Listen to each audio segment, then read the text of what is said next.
चलो भाई हम लोग स्टार्ट करेंगे करंट इलेक्ट्रिसिटी। करंट इलेक्ट्रिसिटी जो है आपके है ये चैप्टर नंबर कितना भाई, ये थर्ड है। ठीक है, इसमें मैं आपको 1 से 2 क्लासेस में फाइनल खत्म कर दूंगा करंट इलेक्ट्रिसिटी के बारे में। सबसे पहले इसमें आपको पढ़ना क्या क्या होता है मैंने आपको ऑलरेडी फाउंडेशन वाले बैच से बता रखा हूँ। ठीक है, सबसे पहले यहाँ पे ध्यान ये रखो कि आपकी फर्स्ट जो पॉइंट आती है ये आता है किसके बारे में, इलेक्ट्रिक करंट के बारे में। किसके बारे में आता है भाई, ये इलेक्ट्रिक करंट के बारे में। ठीक है, इलेक्ट्रिक करंट को पढ़ने के पहले मैंने आपको ये बता रखा हूँ इलेक्ट्रिक चार्ज, इलेक्ट्रिक फील्ड के बारे में बता रखा हूँ, जो आपको चैप्टर नंबर 1 में पढ़ना है। ठीक है, अभी रिसेंटली मैंने आपको खत्म किया हूँ किसके बारे में, इलेक्ट्रिक पोटेंशियल के बारे में एंड कैपेसिटर के बारे में। ठीक है, ये क्लियर हो गया। वहां से भी कुछ फॉर्मूला को हम लोग फाइंड करेंगे, उस फॉर्मूला को यहाँ पे यूज करेंगे। लेकिन अभी हम लोग जल्दी जल्दी निकलेंगे यहाँ से, करंट इलेक्ट्रिसिटी को जानेंगे। करंट इलेक्ट्रिसिटी को हम लोग सिंबलाइज करते हैं, कैसे करते हैं, आई से करते हैं। कैसे करते हैं लोग, आई से करते हैं। और करंट इलेक्ट्रिसिटी, इलेक्ट्रिक करंट को हम लोग डिफाइन कैसे करते हैं भाई, यहाँ पे डिफाइन किया जाता है rate of change of charge, rate of change of charge, rate of change of charge है ना। Rate of change of charge करने का मतलब यहाँ पे आ गया कि current is equal to charge upon time, charge upon time. जब भी कभी किसी कंडक्टर में अगर चार्ज की चेंजिंग हो रही है, चार्ज की कंट्रीब्यूशन हो रही है, अगर चार्ज यहाँ पे है इस पॉइंट पे है, इस पॉइंट पर से अगर इस पॉइंट पे अगर कुछ वक्त के बाद, कुछ समय के बाद में अगर ये ट्रांसफर होती है, इसी को कहा जाता है करंट। क्या बोलते हैं इसे हम लोग, करंट कहते हैं भाई। ठीक है, एक बात फिर से ध्यान रखेंगे, करंट इज इक्वल टू क्या आ जाएगा, क्यू अपॉन टी। क्या है यहाँ से, क्यू अपॉन टी। ठीक है, अगर हम लोग यूनिट के बारे में बात करेंगे, इलेक्ट्रिक करंट का यूनिट क्या होता है, तो यहां से देखेंगे कि इलेक्ट्रिक चार्ज है, इलेक्ट्रिक चार्ज का यूनिट क्या होता है, कूलम होता है। क्या होता है, ऐसे कूलम होता है। और टाइम का क्या होता है यहाँ पे, सेकेंड होता है। तो हम लोग लिख सकते हैं कूलम पर सेकेंड। क्या लिखेंगे यहाँ से, कूलम पर सेकेंड लिखेंगे। या फिर एक और इसे यूनिट देंगे हम लोग किसमें, एम्पियर में। किसमें देंगे हम लोग, एम्पियर में। और एम्पियर को कैपिटल ए से लिखा जाता है। कैसे लिखा जाता है, एम्पियर को कैपिटल ए से लिखा जाता है। ठीक है, फिर आगे देखेंगे हम लोग type of current, type of current को देखेंगे, टाइप ऑफ करंट को देखेंगे यहाँ से। टाइप ऑफ करंट कितने प्रकार का होता है, 2 प्रकार की टाइप ऑफ करंट होती है, 2 प्रकार की टाइप ऑफ करंट होती है। ऑन द बेसिस ऑफ अगर बात करते हैं, ऑन द बेसिस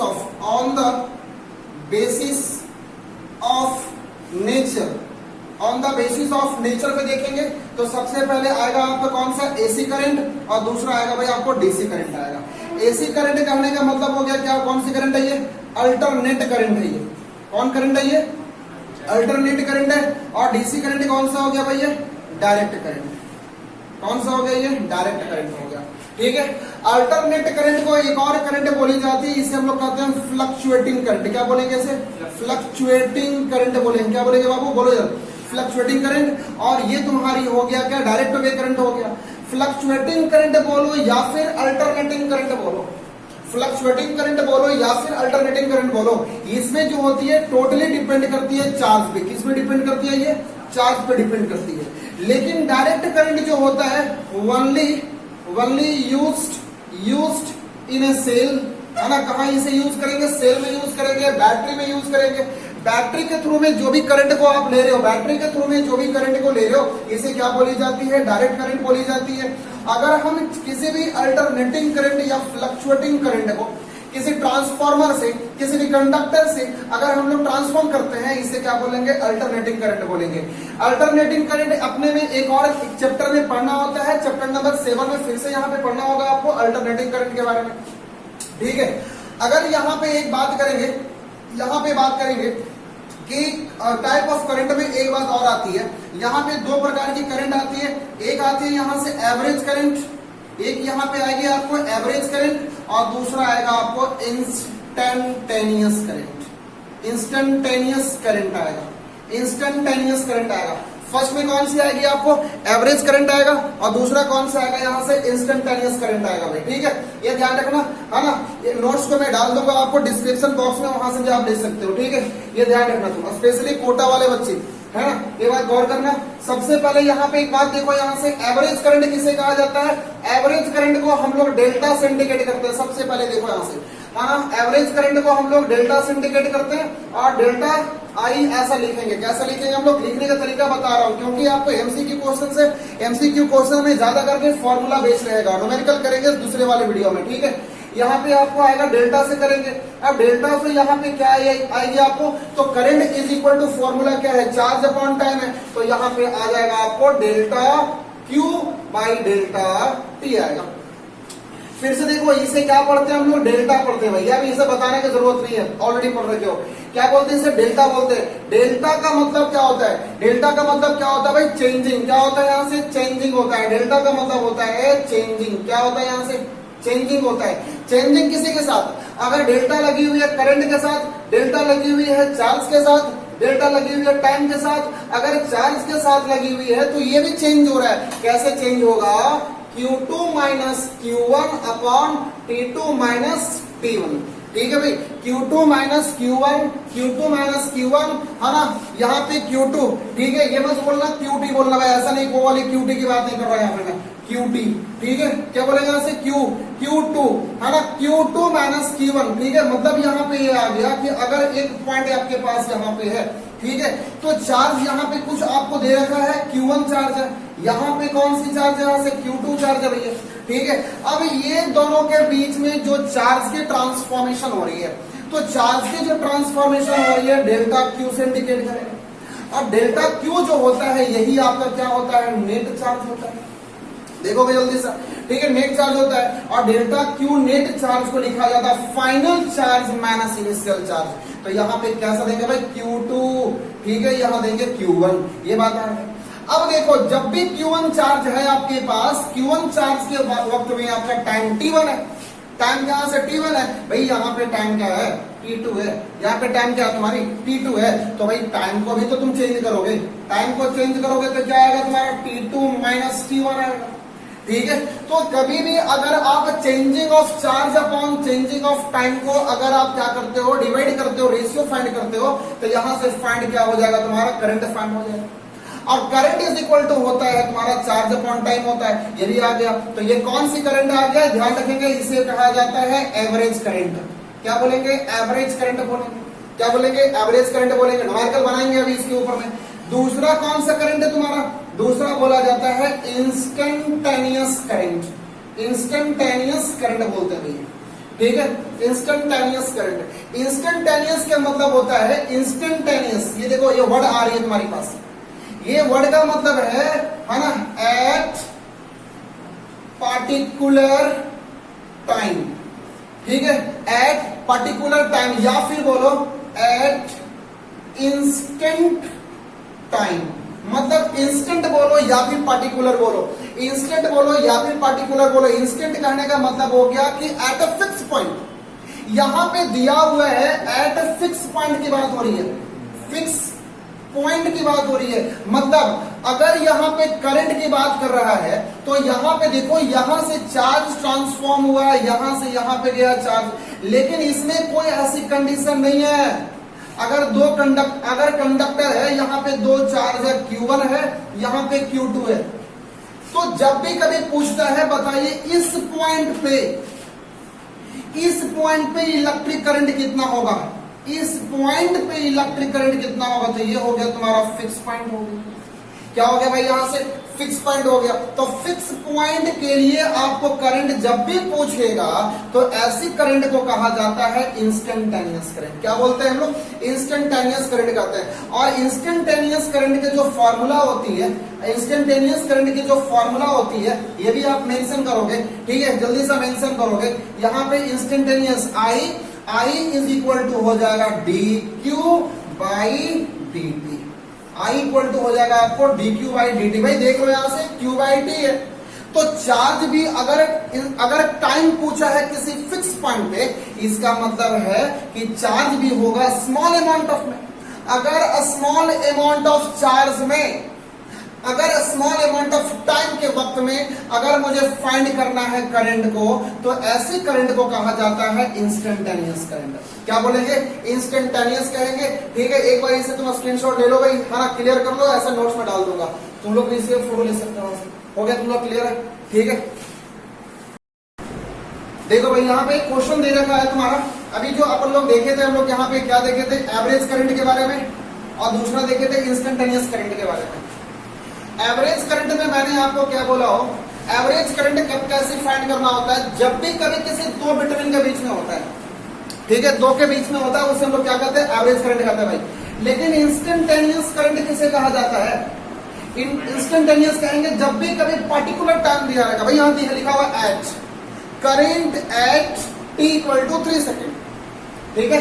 तो मैंने यहाँ क्या बोला था, नोट्स को देखना यहाँ से, एट पर्टिकुलर टाइम पे, जल्दी से करूंगा, इसे खत्म करना है जल्दी से, ठीक है। अब देखो यहाँ पे सबसे पहले फाइंड करनी है आपको टाइम 1 सेकेंड और टाइम 4 सेकेंड पे। भाई यहाँ पे देख लो, तुम यहाँ पे देख लो, सॉल्यूशन बना दे रहा हूँ। सपोज यहाँ पे तुम्हारी एक फिगर है, Q1 है, Q2 है, Q1 है, Q2 यहाँ से, टाइम यहाँ पे कितना दिया हुआ है, 1 सेकेंड, टाइम कितना दिया हुआ है, यहाँ पे 1 सेकेंड दिया हुआ है, और यहाँ पे टाइम कितना दिया हुआ है तुम्हारा, 4 सेकेंड दिया हुआ है। 1 सेकेंड से 4 सेकेंड के बीच में आपको फाइंड करना है। तो सबसे पहले यहाँ पे क्या करना होगा, आपको Q2 फाइंड करना होगा। Q2 फाइंड करो, तो ये वाली वैल्यूज को ले लो तुम, 4t² प्लस 5t प्लस 3।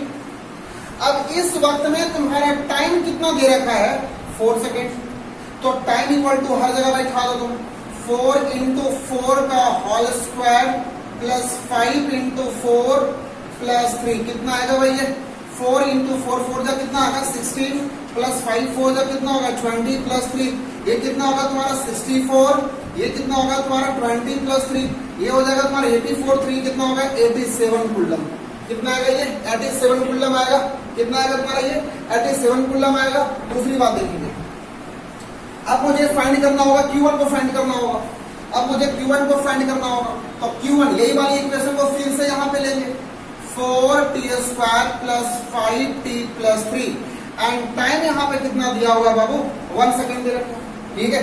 देखो तो टाइम यहाँ पे बैठा लो तुम, 4 इंटू 1 का whole square plus 5 into 1 plus 3, कितना होगा ये 4 5 प्लस 3, 5 3 18, कितना हो गया यहाँ से 12 कूलम आ गया, ठीक है, 12 कूलम आ गया। भाई पूछा क्या था, find average current, find average current, अभी तो फॉर्मूला बताया तुम्हें, average current is equal to changing of charge by changing of time. Formula मैंने बताया Q2 minus Q1 upon T2 minus T1। भाई यहाँ पे देखो Q2 कितना लाया हो तुम, Q2 कितना लाया 87, माइनस कितना होगा तुम्हारा 12, ठीक है। T2 कितना होगा यहाँ से 4, माइनस ये कितना होगा तुम्हारा 1, तो भाई अब कितना आएगा तुम्हारा यहाँ से 5 आएगा, ये तुम्हारा 7 आएगा, ये 3 आएगा, 25 एम्पियर आएगा, 25 एम्पियर करंट आएगा, कितना आएगा 25 एम्पियर करंट आने वाला है। ओके, क्लियर हो गया सबका। चलो देखो अब दूसरा क्वेश्चन बनाएंगे हम लोग, यहाँ पे दूसरा क्वेश्चन बनाएंगे। दूसरा क्वेश्चन कौन सा है, इंस्टेंटेनियस तुम्हें फाइंड करना है। इंस्टेंटेनियस फाइंड करने का मतलब क्या है, फॉर्मूला बताया था, I is equal to dq by dt, ठीक है, I is equal to dq by dt। भाई कुछ नहीं करना है, देख लो मैथ वाले बच्चे, यहाँ यहाँ पे d और q बराबर कितना तुम्हारा इक्वेशन है, इसको तुम यहाँ पे ले लो भाई, आराम से बैठा लो, 4t² plus 5t plus 3 divide by dt। Clear हो गया। अब तुम्हें क्या करना है, डिफरेंशिएट करना है। डिफरेंशिएट करने सबको आता है, ठीक है, आता होगा। यहाँ पे देख लो तुम भाई, यहाँ पे क्या कर रहा हूँ, इसे पावर है, पावर को नीचे कर दो, यहाँ पे 4 2 कितना होगा 8t हो जाएगा, कितना होगा 8t होगा, प्लस यहाँ से कितना हो जाएगा 5, बस आ गया तुम्हारा current is equal to 80 plus 5। कैसे आया बता दो थोड़ा सा, एक बार देख लो तुम, ठीक है। अगर तुम्हारा डिफरेंशिएट करना है, x की पावर n है, x की पावर n है, तो तुम्हें क्या करते हैं, पावर को नीचे लाते हैं, पावर को नीचे लाते हैं, xn minus 1, xn minus 1, this is called differentiation. Already बता रखा हूं मैं, डिफरेंशिएशन इंटीग्रेशन बता रखा हूं तुम्हें, ठीक है, ध्यान रखो। तो मैंने पावर को नीचे किया, तो पावर को जब नीचे किया तो कितना होगा 4 2 8, और यहाँ पे 2 में से 1 गया, कितना बचेगा 1, तो 1 नहीं तुम्हारे आ गया। फिर यहाँ पे तुम्हारी कंडीशन वही है, कांस्टेंट है, बाहर निकाल लो, ये पावर को नीचे कर लो, 1 मल्टीप्लाइड होगा, है ना, ये बात क्लियर हो गया। अब देखो पूछा क्या था, एट t 3 सेकंड पे, ये तुम्हारी इक्वेशन निकली है, लेकिन यहाँ पे टाइम कितना दे रखा है भाई 3 सेकंड। तो 8t इक्वल टू 3 प्लस 5, 8 3 कितना होगा 24, 24 5 कितना होगा 29 एम्पियर, 29 एम्पियर। ठीक है, तो यहां से आप दो क्वेश्चन फाइंड कर लिए। दो क्वेश्चन में क्या फाइंड किया, एवरेज करंट फाइंड किया, दूसरा तुम क्या फाइंड किया भाई, यहां से दूसरा फाइंड किया तुम लोग इंस्टेंटेनियस करंट फाइंड किया। ठीक है, जल्दी से ऐसे ले लो, स्क्रीनशॉट ले लो जल्दी से भाई, आगे की ओर चल रहा मैं। ठीक है, नेक्स्ट पॉइंट आपकी कौन सी है, यहाँ पे सिग्निफिकेंट के बारे में पढ़नी है। क्लियर हो गया तुम्हारा ये, तुम लोग क्लियर हो गया फिर सबको, तो प्रॉब्लम तुम लोगों को बात समझ आ रही है, चलो ठीक है।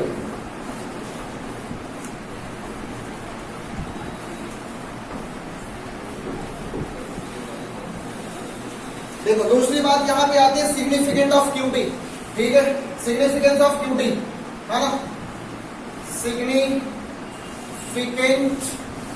ऑफ क्यूटी, भाई ये वाले क्यूटी है ना, कौन वाला क्यूटी, ये वाला क्यूटी, क्यू बोले तो चार्ज है, टी बोले तो टाइम है ना, कुछ और क्यूटी मत सोचना तुम, है ना, ये ध्यान रखना। यहाँ पे तुम्हारे पास क्या है भाई, ये क्यू है, यहाँ पे टाइम है ना, टी है। ठीक है, सिग्निफिकेंट ऑफ क्यूटी की बात कर रहा हूँ, मतलब कि यहाँ पे थोड़ा सा ग्राफ की बात आएगी तो। ठीक है, जब भी कभी चार्ज और टाइम की ग्राफ दे रखा है, जब भी कभी चार्ज और टाइम की ग्राफ दे रखा है भाई, अभी तो फॉर्मूला देखे थे हम लोग, अभी तो फॉर्मूला देखे थे, I is equal to Q by T, I is equal to Q by T. इसका मतलब है क्यू और टाइम की रेशियो से हमें क्या फाइंड होता है, करंट फाइंड होती है। क्या फाइंड होती है, करंट फाइंड होती है। ठीक है, तो यहाँ पे गौर करना भाई, यहाँ पे गौर करना, ये दोनों से चार्ज है तुम्हारी, ये क्या है, चार्ज है, ये क्या है तुम्हारे यहाँ पे टाइम है। ये दोनों के बीच की जो ग्राफ बनने वाली है, ये दोनों की जो बीच की ग्राफ बनने वाली है, वही तुम्हारी क्या है, करंट है भाई, वही तुम्हारी क्या है, करंट है। तो करंट को हम ऑलरेडी यहाँ से लिख सकते हैं क्यू अपॉन टी, क्या लिख सकते हैं यहाँ से, क्यू अपॉन टी भाई। ठीक है, तो जब भी कभी अगर ऐसी बात करती है कि significant of QT, significant of QT, ठीक है, सिग्निफिकेंट ऑफ क्यूटी में ग्राफ आप फाइंड कीजिए, चार्ज और टाइम की रेशियो को फाइंड कीजिए, तो आप क्या फाइंड करोगे, यहाँ से करंट फाइंड करोगे, करंट ही फाइंड होगा, क्योंकि रिलेशन पहले से करता है, ये रिलेशन आपको पहले से करता है। अच्छा एक बात और भी ध्यान रखना, हम लोग ये भी पढ़े थे फाउंडेशन वाली बैच में, क्या पढ़े थे कि अगर हमारे पास ये पॉजिटिव चार्ज है, अगर हमारे पास ये पॉजिटिव चार्ज है, अगर पॉजिटिव चार्ज इधर की ओर ट्रैवल कर रही है, पॉजिटिव चार्ज इधर की ओर ट्रैवल कर रही है, इसके साथ में अगर यहाँ पे आपकी नेगेटिव चार्ज है भैया, ये क्या नेगेटिव चार्ज है, अगर नेगेटिव चार्ज इधर ट्रैवल कर रही है, ठीक है, जब भी कभी कोई चार्ज अगर इधर की ओर ट्रैवल करती हो, अगर कोई भी चार्ज अगर ट्रैवल करती हो, अपनी पोजीशन में ट्रैवल करती हो, तो इलेक्ट्रिक फील्ड इलेक्ट्रिक करंट की मोशन कैसा होता है, अपोजिट होता है। ये बात ध्यान रखना, कभी ऑब्जेक्टिव क्वेश्चन में जरूर रहता है ये। ठीक है, एक बार फिर से रखना, अगर इलेक्ट्रिक चार्ज अगर इस डायरेक्शन में जा रहा है, अगर इलेक्ट्रिक चार्ज अगर अपोजिट डायरेक्शन जा रहा है, राइट साइड जा रहा है, एल से राइट की ओर जा रहा है, लेफ्ट से राइट की ओर जा रहा है, तो इलेक्ट्रिक करंट की जो जनरेशन होगी, इलेक्ट्रिक करंट की जो प्रोडक्शन होगी, ये किधर की ओर होगा, अपोजिट होगा भाई। कैसा होगा, ये अपोजिट होगा, एकदम फैक्ट है, ये बात को ध्यान रखना है ना, कभी कभी ये क्वेश्चन ऐसा रहता है। ओके, इसके बाद आपको यही बताया गया है ना, आपको क्या बताया गया, इलेक्ट्रॉन और प्रोटॉन की वैल्यू जो होती है कितना होता है, plus minus 1.6 into 10 to the power minus 19 coulomb होता है। ये सब बेसिक पॉइंट है, याद रखना, क्योंकि न्यूमेरिकल में आएगा, क्योंकि ये न्यूमेरिकल में आएगा। इलेक्ट्रॉन और प्रोटॉन की वैल्यू जो होता है, ये प्लस माइनस कितना होता है, 1.6 into 10 to the power minus 19 coulomb होता है। कूलम यहाँ पे क्या है, चार्ज है भाई, क्या है, चार्ज है। तो चार्ज यहाँ पे पॉजिटिव नेगेटिव, ये तो चार्ज ही है, पॉजिटिव नेगेटिव क्या है तुम्हारी, ये चार्ज ही है। ओके, ये बात आ गया तुम्हारा, क्लियर हो गया। चलते नेक्स्ट पॉइंट पे। नेक्स्ट पॉइंट आपको यहाँ पे क्या है तुम्हारी, नेक्स्ट पॉइंट क्या है, नेक्स्ट पॉइंट बहुत इंपॉर्टेंट पॉइंट है, इसके थ्रू में चैप्टर में नहीं जा पाओगे तुम, है ना। ईएमएफ के बारे में पढ़ना है, किसके बारे में पढ़ना है, ईएमएफ के बारे में पढ़ना भाई, है ना, ईएमएफ के बारे में पढ़ना। ये बात तुम लोग समझ गया, तो चलो समझ गया दोस्तों, ठीक है। ईएमएफ के बारे में पढ़ना है। ईएमएफ का होता है इलेक्ट्रोमोटिव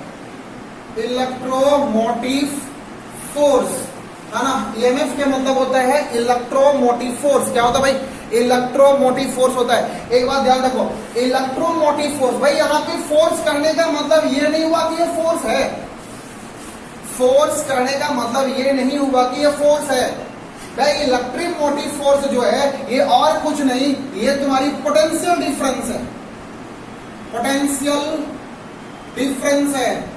ये मत सोचना कि सर इसके में नाम में लगा हुआ है फोर्स, तो क्या फोर्स होगा क्या, ऐसा नहीं है भाई। इलेक्ट्रिक मोटिव जो फोर्स तुम्हारी है, ईएमएफ है, ईएमएफ हम लोग वोल्टेज को बोलते हैं भाई। क्या बोलते हैं, ईएमएफ हम लोग किसे बोलते हैं, वोल्टेज को बोलते हैं। चलिए एक बात बताता हूं मैं, है ना, क्लास में बताया था। सपोज यहाँ पे कंटेनर है, याद रखना, यहाँ पे कंटेनर है, यहाँ पे मैंने ऐसे होल कर दिया, एक कंटेनर और लगा दिया, एक कंटेनर और लगा दिया यहाँ पे, भाई इसके अंदर में पानी भर रखी है, इसके अंदर में पानी भर रखी है। अब मुझे अगर पानी को निकालना है, पानी को निकालना है, कभी अगर तुम्हारे छत पे जैसे टंकी वगैरह लगा हुआ, वाटर टैंक लगा हुआ है, तो तुम क्या करते हो, ऊपर में जाके यहाँ पे जाके तुम होल कर दोगे और पानी की लेवल, जैसे तुम्हारे ये पास देखो ये वाटर बॉटल, ठीक है, अब देखो यहाँ तक हमारी इसकी वाटर की लेवल यहाँ तक है। अगर मैं यहाँ पे होल कर दूंगा तो क्या पानी बाहर निकलेगा? क्या नहीं निकलेगा भाई, पानी बाहर नहीं निकलेगा भाई। नीचे में होल करूंगा तभी तो पानी निकलेगा, तभी तो पानी निकलेगा भाई। यहाँ पे क्या स्पेस है? कुछ तो है नहीं है। इसीलिए यहाँ पे एक बात आती है पोटेंशियल डिफरेंस। पोटेंशियल डिफरेंस में क्या आती है, यहाँ पे गौर करना, ये तुम्हारी हायर पोटेंशियल है, ये हायर पोटेंशियल है, और यहाँ पे इसके थ्रू में वाटर जाके इस टैंक में भर जा रहा है, इस टैंक में भर जा रहा है, तो भाई ये वाला हो गया lower potential, higher potential to the lower potential. और जब भी कभी कोई काम हायर पोटेंशियल से लोअर पोटेंशियल में होता है, ठीक है, जैसे कि अगर छत पे चढ़ जाओ, छत पे चढ़ने के बाद में ऊपर से कोई ऑब्जेक्ट को नीचे गिरा दो, ठीक है, तो कोई तुमसे अगर पूछता है काम तुमने क्या किया, तो फिजिक्स भाषा में कहा जाता है कि वर्क डन बिल्कुल जीरो होता है। वर्क डन, कोई काम नहीं किया मैंने, कोई काम नहीं किया। आप क्या किए? आप उसको उठाए नीचे डाल दिया भाई, वो बस हायर से तुमने लोअर डाल दिया, हायर से हाई से तुमने लोअर डाल दिया, ठीक है, ये कोई भी वर्क डन नहीं हुआ। यहाँ पे वर्क डन जो होगा ये जीरो होगा। क्या काम किया? कुछ नहीं कहा। काम किसे कहा जाता है, वर्क किसे कहा जाता है, आपको ये पता है। वर्क डन इक्वल टू होता है फोर्स इनटू डिस्प्लेसमेंट। भाई तुमने क्या फोर्स लगाया, इस ये ऑब्जेक्ट है, इस ऑब्जेक्ट को मैं यहां से गिरा दूं, क्या फोर्स लगी है? अगर नीचे से मैं इसको ऊपर फेंकता हूं तब फोर्स लगती है, तब तुम्हारी ताकत क्या है, तुम्हारी औकात क्या, पता चलता है कि तुम कितने इसमें फोर्स लगा सकते हो यार, ठीक है। तो नीचे से अगर लोअर से हायर की ओर जाएगा, पानी को जैसे टंकी है ऊपर में गया, ठीक है, पानी ऊपर से नीचे गिर रहा है, पानी जब ऊपर से नीचे गिर रहा है कोई भी वर्क डन नहीं हो रही है, ठीक है। लेकिन अब मोटर नीचे रखी हुई है, मोटर नीचे रखी हुई है, इलेक्ट्रिक मोटर नीचे रखी हुई है, वो है ना, वहां से मोटर ने पानी को बोरवेल से खींच रखा और पानी को ऊपर की ओर जाके टैंक में भर रहा है। तो इसका मतलब है लोअर पोटेंशियल से हायर पोटेंशियल में जाके टैंक में जाके पानी भर रहा है, तो यहाँ पे कुछ वर्क डन होगा। इसलिए याद रखेंगे पोटेंशियल डिफरेंस किसे कहा जाता है, whenever charge will transform from a lower potential to the higher potential। इसी चीज को मैं कोरिलेट कर रहा हूं, किसके ऊपर कोरिलेट कर रहा हूं, सर्किट के ऊपर कोरिलेट कर रहा हूं। देखो ये तुम्हारी सर्किट है, ये तुम्हारी ये वाली जो लंबे वाला जो देख रहे हो भाई, ये वाला क्या तुम्हारी पॉजिटिव है, ये पॉजिटिव प्लेट है, ये वाला क्या है तुम्हारा नेगेटिव प्लेट है, ये तुम्हारा आ गया, क्लियर हो गया। अच्छा एक बात बताओ, ये जो बड़े वाले जो स्ट्रीक होता है इसमें, ये इसे क्या बोला जाता है, पॉजिटिव प्लेट है ये, और ये वाला क्या है, नेगेटिव। अगर कभी भी अगर आपको फाइंड करना हो, कभी ऐसा सिचुएशन होता ही नहीं है, कभी ऐसा सिचुएशन होता ही नहीं है कि पॉजिटिव से नेगेटिव की ओर जाता हो, कोई ऐसा सिचुएशन नहीं होता है। ऐसे कोई एक बात बताओ, कोई भी आदमी अगर अंबानी बन गया, अंबानी तो क्या बनेगा, अंबानी तो एक ही होगा ना यार, अंबानी तो एक ही होगा ना, कोई ऐसा भाई। अगर कोई आदमी अगर बड़ा बन गया, कोई बड़ा बन गया, वो कभी चाहेगा क्या छोटा बनने के लिए? कोई चाहेगा कि छोटा बन जाओ? कोई अगर बड़ा बन गया, ठीक है, और कोई किसी के सामने, छोटे के सामने झुकना चाहेगा क्या? ना, हम तो ना झुकेंगे, है कि नहीं, है ना। अब इसी तो कहा जाता है ना कि किसी भी अगर बड़े लोग को अगर 5 रुपया 10 रुपया गिर भी गया तो बेचारा वो उठाता नहीं है, वो सोचता है चलो हम 5 अरब 5 करोड़ के मालिक है, 5 रुपया क्या उठाएंगे, जितना वो टाइम उसको उठाने में लगेगा उतना टाइम है तो फिर कमा लेंगे। लेकिन छोटे बंदा जो होता है, छोटे व्यक्ति होता है, अगर उसे 100 रुपया की जरूरत है, उसके पास 5 रुपया नहीं है, ठीक है, तो 5 रुपया अगर कहीं मिल जाता है दौड़ मारता है उसके ऊपर, भाई मुझे 5 रुपया की जरूरत है, ठीक है। तो ये बात ध्यान देना, छोटे जो होते हैं वो बड़ा बनना चाहता है, लेकिन बड़ा वाला कभी छोटा बनना नहीं चाहे। अच्छा कोई ऐसा है क्या कि कोई बाबूजी है ना, अब बोलेगा मैं तो अब बाप बन गया, फिर से पैदल लेने के लिए चाहेगा, मैं फिर से पैदल लेता हूँ, फिर से बच्चा बन जाता है, कभी ऐसा होता है क्या? भाई बाप बन गया था वो कि तुम पैदा क्या लेगा, मर जाओ उसके बाद पैदा लेना फिर से तुम, ठीक है, ये ध्यान रखो। तो लोअर पोटेंशियल से हायर पोटेंशियल में जब भी एनर्जी ट्रांसफॉर्म होती है तो इसी को कहा जाता है पोटेंशियल डिफरेंस, एंड इस पोटेंशियल डिफरेंस को ही कहा जाता है ईएमएफ। क्या बोलेंगे इसे? ईएमएफ कहेंगे। तो यहाँ पे देखो पॉजिटिव से नेगेटिव कभी भी ट्रांसफॉर्म नहीं करता है। जब भी करता है तो नेगेटिव से कहां करता है, ये पॉजिटिव की ओर करता है। ठीक है, कहां करता है, ये नेगेटिव से पॉजिटिव की ओर ट्रांसफॉर्म करता है। ठीक है,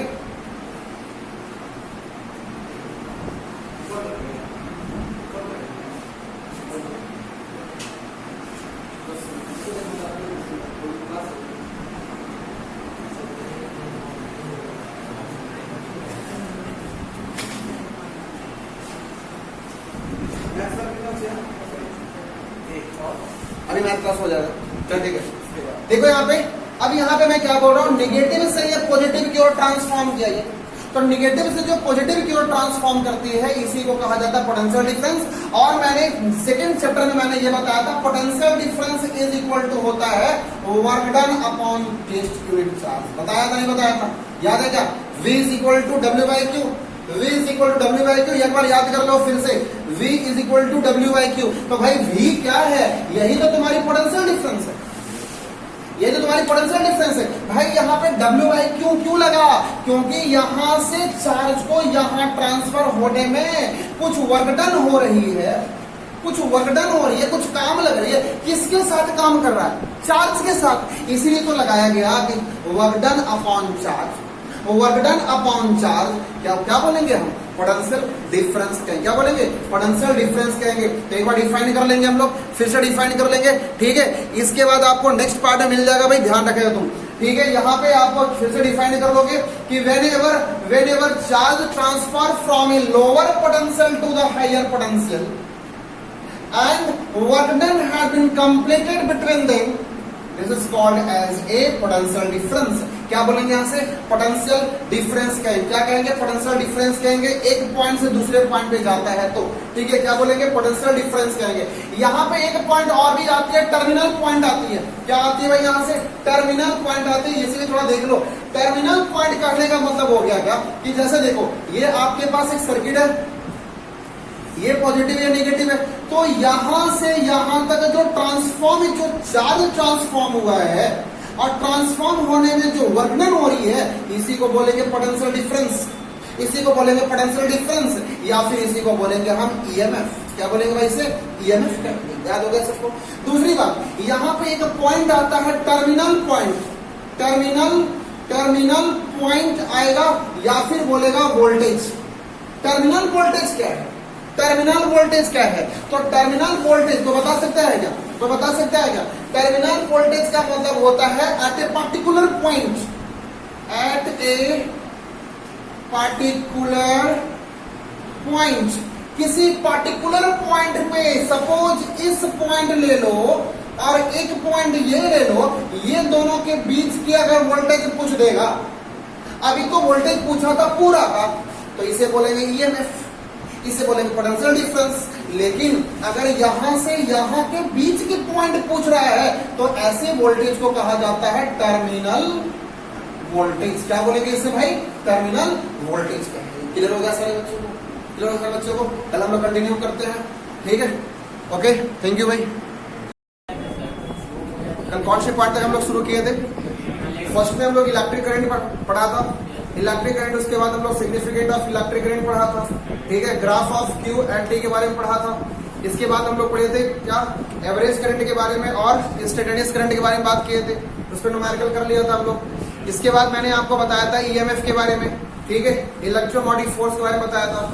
इलेक्ट्रोमोटिव फोर्स और क्या होता है, वो पोटेंशियल डिफरेंस है। पोटेंशियल डिफरेंस कैसा वर्क करता है, higher potential to lower potential करता है क्या, नहीं करता है, वो उस टाइम नहीं होता है ना। पोटेंशियल डिफरेंस जो होती है लोअर पोटेंशियल से हायर पोटेंशियल में वर्क करती है। मैंने आपको ये बात बता रखा था भाई। ठीक है, आज मैंने आपको बताने वाला हूँ, आज मैंने आपको बताने वाला हूँ ओम्स लॉ पर, इसके बारे में। इसके बाद कौन सा टॉपिक है आपकी, ओम्स लॉ है। ठीक है, ओम्स लॉ, ओम्स, ठीक है, ध्यान रखिए। ओम्स लॉ में सबसे पहले यहाँ पे बात क्या करना है आपको, यहाँ पे देखो दो प्रकार की यहाँ पे कंडक्टर रखी हुई है। ठीक है, ये दो कंडक्टर रखी हुई है यहाँ पे, है ना। यहाँ पे देखना, यहाँ पे एक और कंडक्टर रखी हुई है।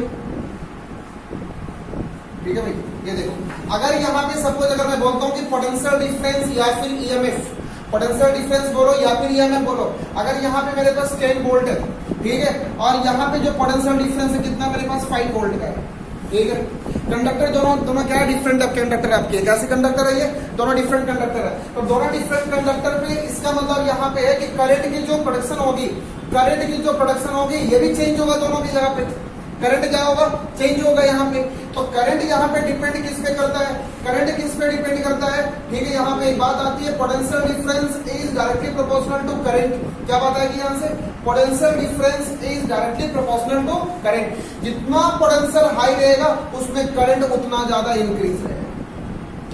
यहाँ पे पोटेंशियल तुम्हारा डिक्रीज है, इसका मतलब करंट भी यहाँ क्या होगा, डिक्रीज होगा, ठीक है। ये ओम्स लॉ क्या कहता है, ठीक है, if in any conductor when potential difference is directly proportional to the electric current, potential difference is directly proportional to the electric current, ये बात बताई गई है।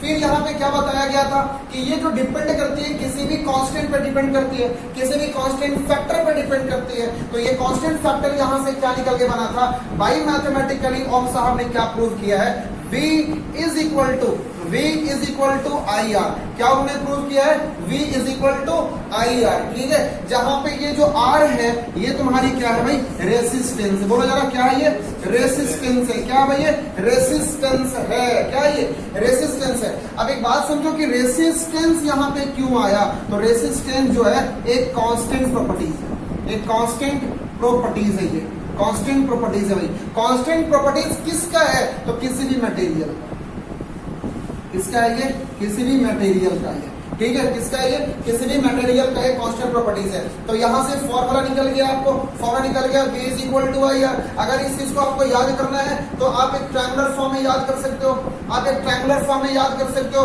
इस प्रकार से याद कर सकते हो। क्या याद करोगे, V यहाँ पे डाल लो, यहाँ पे I है और ये R है, V है, V is equal to I R. जब ये फॉर्मूला आपको याद नहीं रहेगा, ट्रायंगल बना लेना, यहाँ पे V आपको दिया हुआ I और R है, तो V इज इक्वल टू क्या होता है, आई आर होता है। V इक्वल टू क्या होता है, आई आर होता है। अगर यहाँ से आपको V है ना, अगर यहाँ से आपको I पूछ रहा है, अगर करंट पूछ रहा है तो V अपॉन R आएगा। तो I अगर पूछा गया है तो क्या हो जाएगा, V अपॉन R आ जाएगा, V अपॉन R आ जाएगा। अगर R पूछी जा रही है, R पूछी जा रही है तो V अपॉन I आ जाएगा, V अपॉन I आ जाएगा। तो इस तरह से आप यहाँ से क्या कर सकते हो, फाइंड कर सकते हो। तो ओम्स लॉ क्या कहा गया है कि जब भी पोटेंशियल डिफरेंस जो होती है ये क्या करती है, पोटेंशियल डिफरेंस अगर इंक्रीज कर रही है तो करंट वहां पे क्या करेगा, इंक्रीज करेगा, ठीक है। ये बात आ गया, ओके।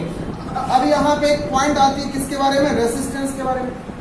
रेसिस्टेंस को हम लोग कैपिटल R से इंडिकेट करते हैं, याद रखना, ये रिवीजन सीरीज आपकी, ठीक है। रेसिस्टेंस को हम लोग कैपिटल R से इंडिकेट करते हैं।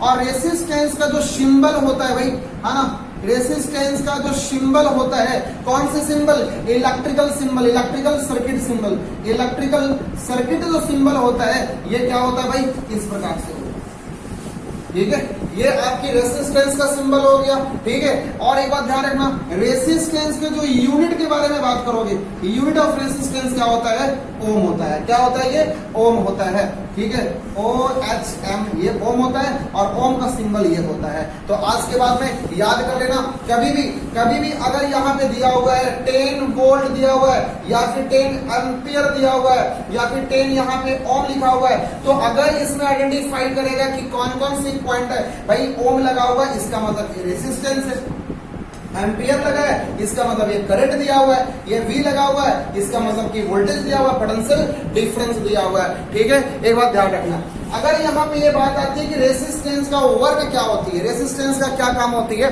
तो रेसिस्टेंस जो होता है it is opposing of current. ये करंट को क्या करता है, अपोज करता है। रेसिस्टेंस का काम क्या है, करंट को अपोज करना। रेसिस्टेंस का काम क्या है, करंट को अपोज करना यहाँ पे है। एंड करंट को अपोज करेगा तभी तो कभी ऐसा होगा कि किसी भी कंडक्टर में अगर इलेक्ट्रॉन फ्लो कर रही है, अगर यहाँ से 10 वोल्ट हम वोल्टेज सप्लाई किए किसी भी सेल से, किसी भी बैटरी से, तो इसका मतलब ये नहीं है कि टोटल वोल्टेज हमारे पास, अगर यहाँ पे बल्ब जल रहा है, अगर यहाँ पे बल्ब जल रही है तो टोटल वोल्टेज इसके पास चला गया। ऐसा नहीं होता है। ये कंजप्शन कुछ वोल्टेज जो है कंडक्टर अपने आप में ऑब्जर्व कर लेता है। इस मटेरियल कौन से मटेरियल यूज किए हो, कॉपर यूज किए हो, सिल्वर यूज किए हो, एल्युमिनियम यूज किए हो, उस पर भी डिपेंड करता है। कुछ यहाँ पे इसमें जो सर्किट होता है उसमें वोल्टेज क्या होता है, डिस्ट्रीब्यूट हो जाती है, तो टोटल वोल्टेज इसके पास नहीं जाता है। तो किसके कारण नहीं जाता है, इस मटेरियल के कारण नहीं जाता है।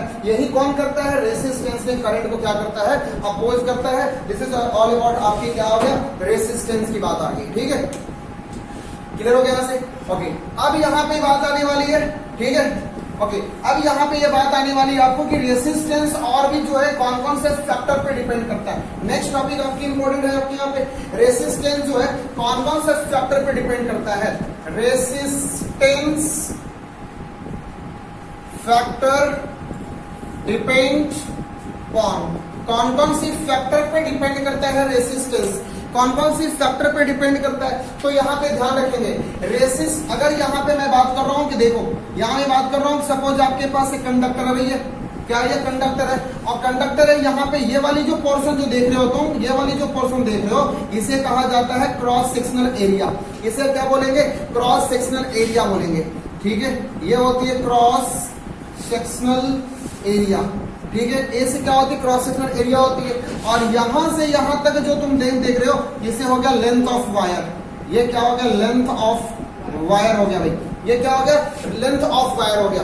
और ये कौन सी मटेरियल यूज करते हैं, कौन सी मटेरियल यूज करते हैं, तो यहाँ पे रेसिस्टेंस की जो फैक्टर है ये बोला जाता है resistance is directly proportional to length of wire. Resistance is directly proportional to length of wire. दूसरी जो इक्वेशंस आता है, दूसरा आता है resistance is inversely proportional to cross sectional area.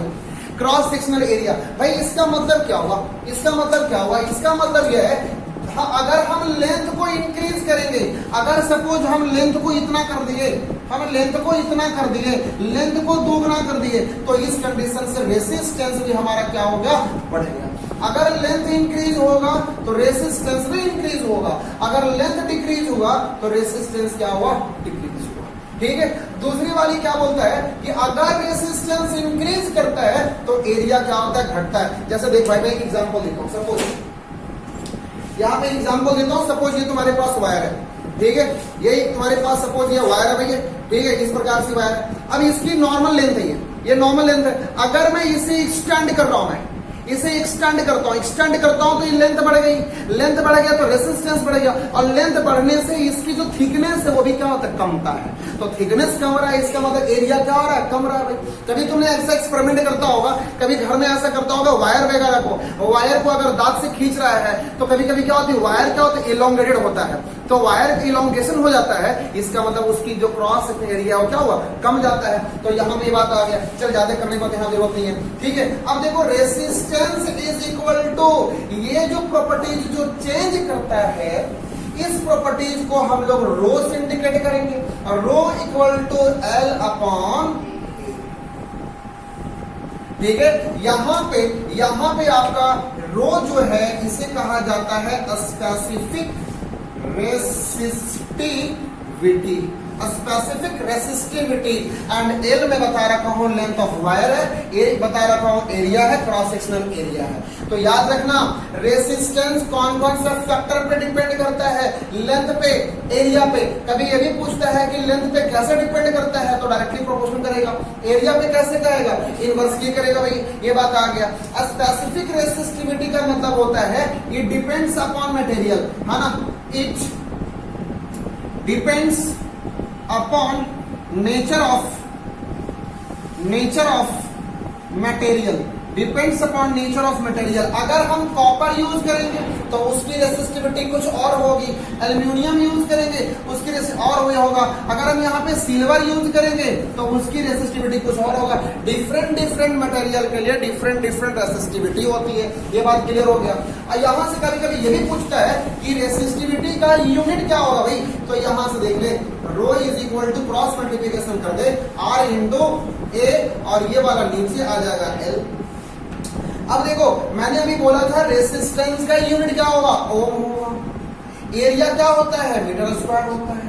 Length क्या होता है, मीटर होता है। ये से ये कैंसिल हो गया, बन क्या ओम मीटर। तो रेसिस्टिविटी का जो यूनिट होगा ये क्या होगा, ओम मीटर। क्या होगा भैया, ओम मीटर होगा। क्लियर हो गया यहाँ तक, क्या होगा, ओम मीटर हो गया। ओके, एक बात को याद रखना है ना, पॉइंट को याद रखना, यहाँ पे 4 फैक्टर पे डिपेंड करता है, अभी बता दे रहा हूं मैं, है ना। देखो यहाँ पे क्लियर हो रही है सारे बच्चे को, चल देखो इधर, तुम लोग क्लियर हो रहा नहीं हो रहा, क्लियर हो रहा है, सारे रीजन है यहाँ पे, ठीक है। ऐसा मत सोचना कि वीडियो बन रहा है तो सीधा बैठे रहेगा, भाई वैसा कुछ नहीं होता है, तुम अपना बोलते रहो, ध्यान रखना। यहाँ पे याद, एक बात को याद रखो, LATN, ये क्या है, लटन, ये क्या है, लटन है, ठीक है। लटन जैसे कि लटन महतो होता है, लटन प्रसाद होता है, किसी का ससुर का नाम होगा लटन, तुम्हारा भी अनु, है ना, लटन प्रसाद, तो लटन, है ना, लटकन मेरे लटन बोल रहा है यहाँ पे लटन।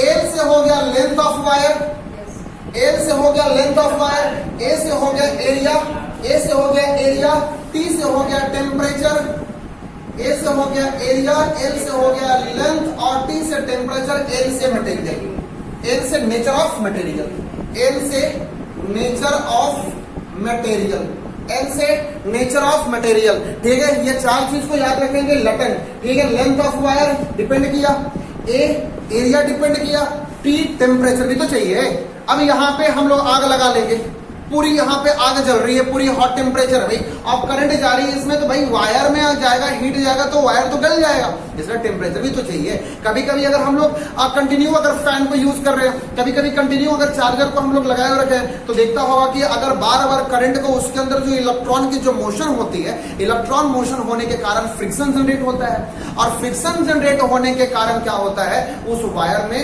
हीट आ जाता है, जिसे हम लोग क्लास 10th में भी पढ़े थे, और फिर इस चैप्टर के बाद पढ़ेंगे heating effect of electric current.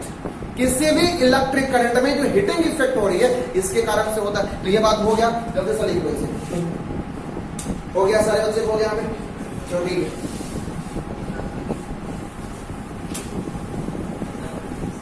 तुम लोग तो फोटो खींच लिया कर भाई, इसको फोटो खींच लिया कर इसको। ओके, अब यहाँ पे एक पॉइंट आने वाली है करंट डेंसिटी में, यहाँ पे पॉइंट आने वाली है, सारे के नोमेरिकल करेंगे, एक बात ध्यान देना है यहाँ पर, करंट डेंसिटी, करंट डेंसिटी।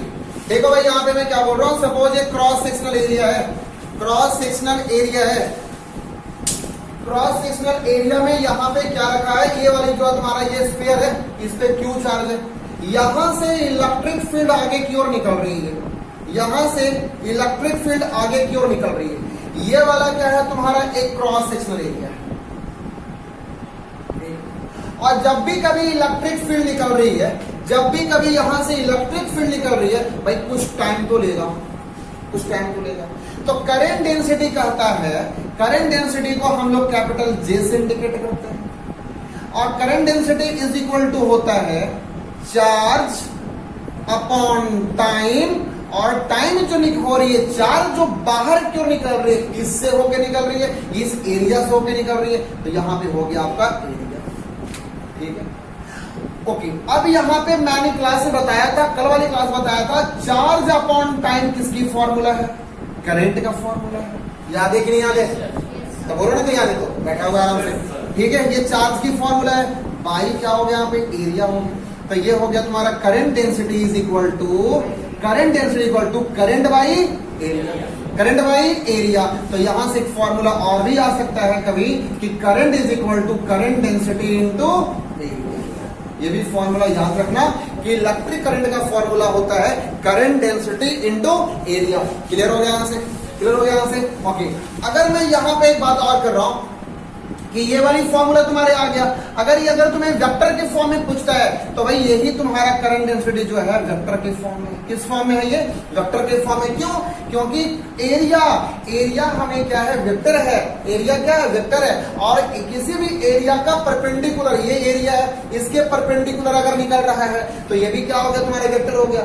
लेकिन जब भी कभी दो वेक्टर को अगर डॉट प्रोडक्ट के साथ मल्टीप्लाइड किया जाता है, तो क्या बनता है, स्केलर बनता है, क्या बनता है, स्केलर बनता है। तो करंट डेंसिटी पूछेगा कि कौन सी क्वांटिटी है, it is a scalar quantity, it is a scalar quantity. Clear है, क्लियर सबको, चल ठीक है ना। सॉल्व कर दो इसको, मैं सेंड कर दूंगा आपको नोट्स बना के, ठीक है, समझते जाओ सिर्फ, समझते जाओ। इसके बाद आपको कौन सी पॉइंट है भाई यहाँ पे, कंडक्टेंस है ना, कंडक्टेंस है।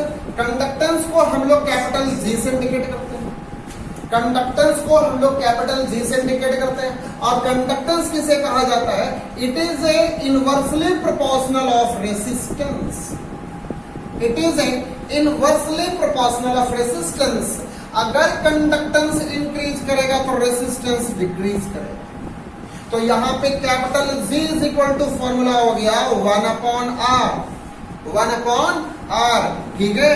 अब एक बात बताओ कि रेसिस्टेंस का यूनिट क्या है, ओम है, क्या भाई, ओम है। तो इसे अगर मैं रिवर्स में लिखता हूं तो ओम पर ओम आएगा, पर ओम आएगा, ठीक है।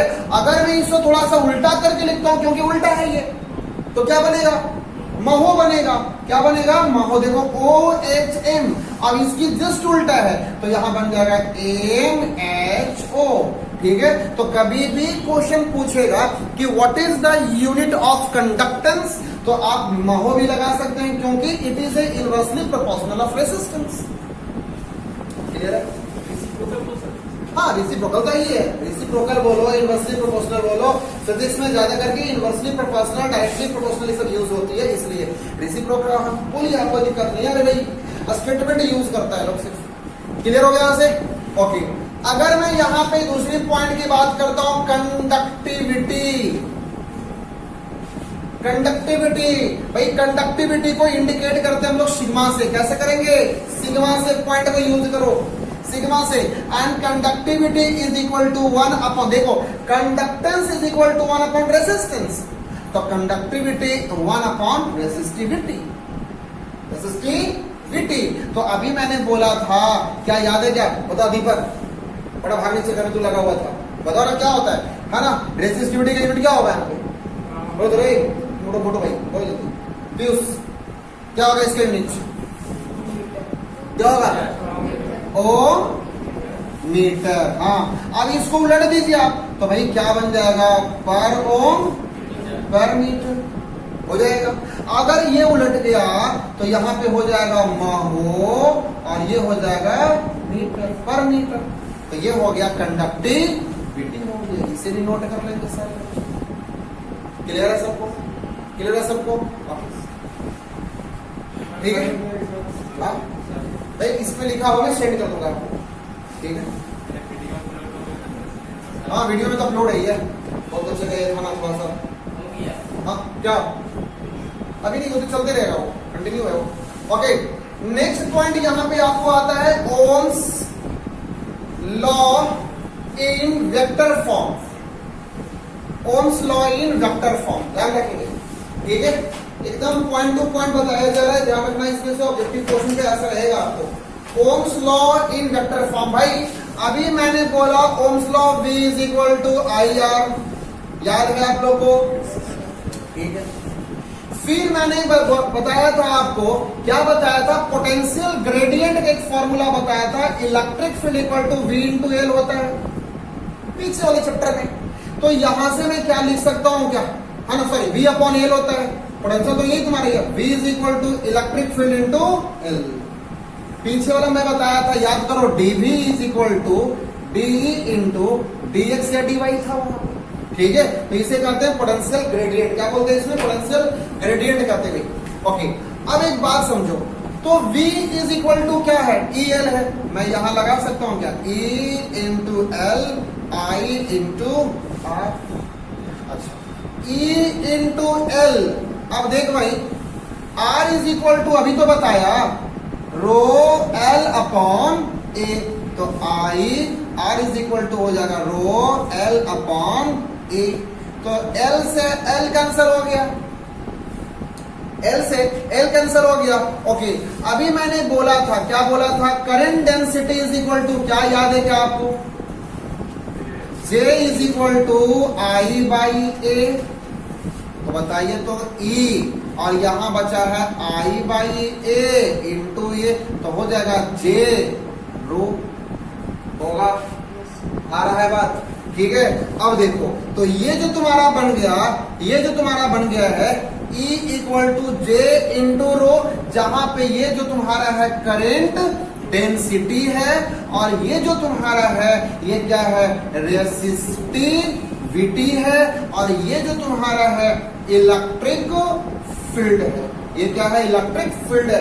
अगर ओम्स लॉ को पूछता है वेक्टर के फॉर्म में, तो आज तक हम लोग ये जान रहे थे कि ओम्स लॉ जो होता है V इक्वल टू IR होता है, लेकिन वेक्टर के फॉर्म में ये होता है, इसे आप ऐसा भी लिख सकते हो E vector is equal to J जो तुम्हारा है और ये तुम्हारा वेक्टर है इनटू रो।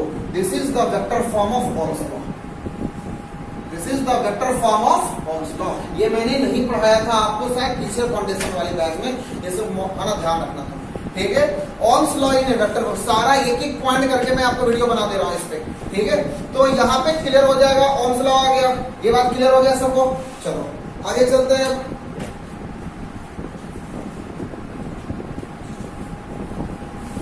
समझ रही है कैसे बैठी है भाई? क्वेश्चन जब बनवाऊंगा ना, जब वीडियो में बन जाता उसके बाद क्वेश्चन बनवाऊंगा, उस टाइम ये नहीं चलेगा, ध्यान रखना। उस टाइम मैं पूछूंगा तुम कितना स्टे कर रहे हो, ठीक है, ये मत सोच। हाँ चलो, अब हम लोग को पढ़ना है भाई, क्या पढ़ना है, रेसिस्टर टाइप। इससे भी एक दो क्वेश्चन आता है। नहीं अभी है, अभी रेसिस्टेंस अभी ओम से चल रहा है, तो मैं बताओ मत भाई। ठीक है, मैं सारा पॉइंट को मैं क्लियर कर दूंगा। रेसिस्टर टाइप ऑफ रेसिस्टर, भाई अगर हम टाइप ऑफ रेसिस्टर को बांटा जाए तो दो प्रकार के रेसिस्टर होता है। सबसे पहले जो होता है इसे कहते हैं कलर रेसिस्टर। क्या कहते हैं इसे, कलर रेसिस्टर। और दूसरा जो होता है इसे बोलेंगे wire band resistor. Wire band resistor, ठीक है। कलर रेसिस्टर, हाँ बोलो। नहीं पूरा कंप्लीट में पढ़ा दे रहा हूं, ठीक है। कलर रेसिस्टर है ना, फिर दोबारा तो नहीं बनेगा, नहीं एक बार बन जाता क्लियर है, ठीक है। वायर बैंड, और ये हो गया तुम्हारा रेसिस्टर। देख कलर रेसिस्टर को जो है ये बना होता है किससे, कार्बन से। किससे बना होता है ये, कार्बन एलिमेंट से बना होता है। किससे बना होता है, कार्बन एलिमेंट से। और वायर बैंड जो है ये बना होता है कॉपर से। किससे बना होता है भाई, कॉपर वायर से। किससे होता है ये, कॉपर वायर से। क्लियर हो गया, ओके। हम लोग जो यूज करेंगे ज्यादा करके इसके बारे में पढ़ेंगे, इसके बारे में पढ़ेंगे, ठीक है। हटाया है ऑप्शन से, हट गया क्या, ठीक है। अभी हटाया, लेकिन ये हटाएगा नहीं, बहुत इंपॉर्टेंट टॉपिक होती है।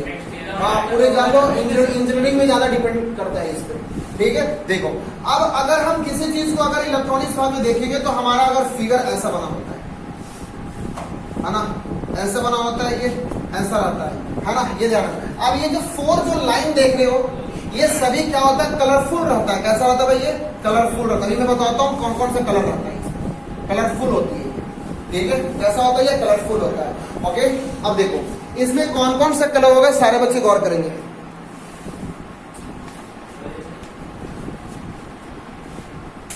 इसमें एक पॉइंट जो आता है, सारे बच्चे ये वाले साफ कर दो। मैं क्या, ये वाला हमको जरूरत नहीं है, इसे ज्यादा पढ़ना नहीं है, ज्यादा करके इलेक्ट्रिकल इंजीनियर वाले लोग पढ़ते हैं। देखो यहां पे आता है बी और बोलो क्या था इसमें, बीबी रॉय, यही था ना रे, बीबी रॉय ऑफ ग्रेट वाइफ, यही था ना, बीबी रॉय, ठीक है। और यहाँ क्या था, ग्रेट, और क्या था, वाइफ, है ना, ग्रेट वाइफ। मतलब यहाँ पे बी एक कलर है, कौन सी कलर है ये तुम्हारा, ये ब्लैक है। कौन सा, ये ब्लैक है। ये कौन सा था, ब्राउन था। ये कौन सा था भाई, रेड था, मैंने पढ़ा रखा था। ये कौन सा था, ऑरेंज था। ये कौन सा था भाई, येलो था। ये कौन सा था, ग्रीन था। और ये कौन सा था, ग्रीन के बाद नहीं, ग्रीन के बाद ब्लू नहीं होगा। हाँ बीबी रॉय ग्रेट, है ना, ये हो गया तुम्हारा बी, ये हो गया ब्लू, ठीक है। अब कौन सा था तुम्हारा यहाँ पे, और वायलेट था यहाँ पे, वायलेट। और कौन सा है ये, ग्रे, व्हाइट। गोल्ड और सिल्वर जो है टॉलरेंस है, ये क्या है तुम्हारी, टॉलरेंस है, याद रखना। इसे क्या कहते हैं, टॉलरेंस, टॉलरेंस कहते हैं। तुम्हारा ज्यादा आजकल फोन बज रहा है तुम्हारा। यहाँ पे क्या है वो जी, ये क्या था गोल्ड, और ये क्या तुम्हारा है सिल्वर। ये क्या है सिल्वर। गोल्ड का टॉलरेंस कितना होता था बताया था मैं क्लास में 5% प्लस माइनस। ये कितना था प्लस माइनस 10%। ठीक है ओके। अगर मैं यहाँ पे पॉइंट लिखता हूं आपको, दो पॉइंट यहाँ इंपॉर्टेंट है। एक है तुम्हारी सिग्निफिकेंट फिगर और यहाँ पे है मल्टीप्लायर। क्या है यहाँ पे मल्टीप्लायर। तो अगर इसे कोड में देता हूं 0, इसे दे रहा हूं 1 2 3 4 5 6 7 8 9। भाई इसके माथे पे कितना आ जाएगा 10 to the power 0, 10 to the power 1, 10 to the power 2, 10 to the power 3, 10 to the power 4, 10 to the power 5 6 7 8 9।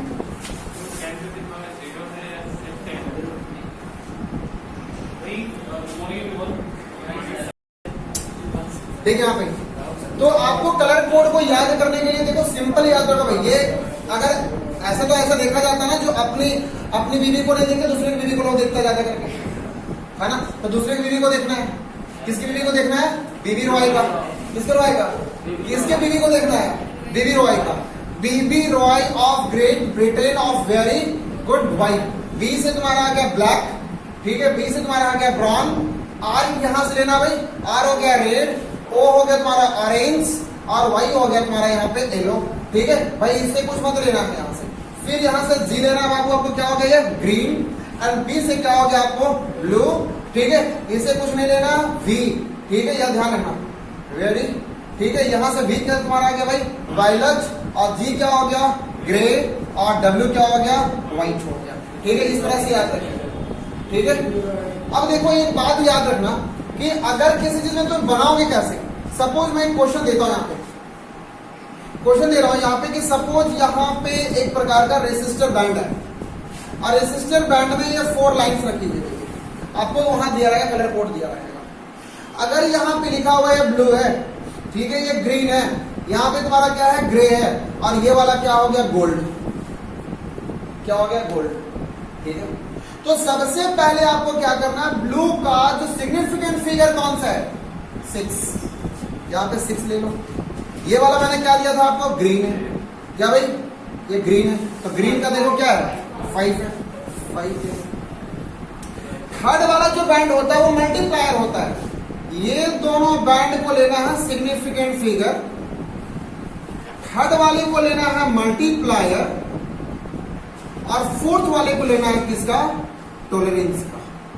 किसका लेना है भाई टॉलरेंस का। तो अब देखो जी बोले तो कौन सा यहाँ पे ग्रे है, तो ग्रे का टॉलरेंस कितना है, तो इंटू 10 टू दी पावर 8। फिर लेना है आपको किसको टॉलरेंस का। टॉलरेंस में कौन सा गोल्ड है, तो गोल्ड में हो जाएगा प्लस माइनस 5। ये हो गया आपका आंसर। ठीक है, इस प्रकार से बनाया जाता है कलर कोड। ठीक है, अगर यहां से एक क्वेश्चन और देता हूं मैं, एक क्वेश्चन यहाँ पे देता हूं। सपोज यहाँ पे आपने क्वेश्चन दे रखा है, ठीक है, यहाँ पे क्वेश्चन ये दिया हुआ, देखो सारे बच्चे क्या बोलोगे मुझे। यहाँ पे ये ऐसा 4 बैंड लगा रखा है, ये वाला तुम्हारा येलो है, ये ग्रीन है, ठीक है, ये कौन सा ग्रीन है, उसके बाद तुम्हारा कौन सा ब्लू है, और ये गोल्ड है भैया। जल्दी बताओ आंसर क्या आएगा इसका। 6 5। वाई देखो, वाई में कौन सा भाई 4। मैंने बोला था फर्स्ट और सेकंड बैंड को कौन सा लेना तुम्हें सिग्निफिकेंट लेना है। तो फर्स्ट में तुम्हारा येलो है, तो येलो का सिग्निफिकेंट कितना है 4 है भाई। तो यहाँ पे हो गया तुम्हारा 4। जी क्या है भाई यहाँ पे ग्रीन है, जी क्या है ग्रीन है, ग्रीन का है तुम्हारा ये है, ये लेना है 5। फिर मैंने बोला कि थर्ड वाला जो होता है क्या होता है मल्टीप्लायर। क्या बोलेंगे इससे मल्टीप्लायर। ठीक है, इनटू मल्टीप्लायर देखो किसका ब्लू है ना भाई वो, हाँ ब्लू का। तो ब्लू कहाँ भाई यहाँ पे 10 टू दी पावर 6। उसके बाद क्या करना है आपको, फोर्थ वाला क्या है गोल्ड है, तो गोल्ड का क्या करना है टॉलरेंस। तो टॉलरेंस में प्लस माइनस 5%। ये हो गया तुम्हारा आंसर। तो इसे इस तरह से हम लोग को कलर कोड फाइंड करना होता है। निकाल लो ऐसा बन जाएगा इसमें से। ठीक है, कोई प्रॉब्लम किसी को।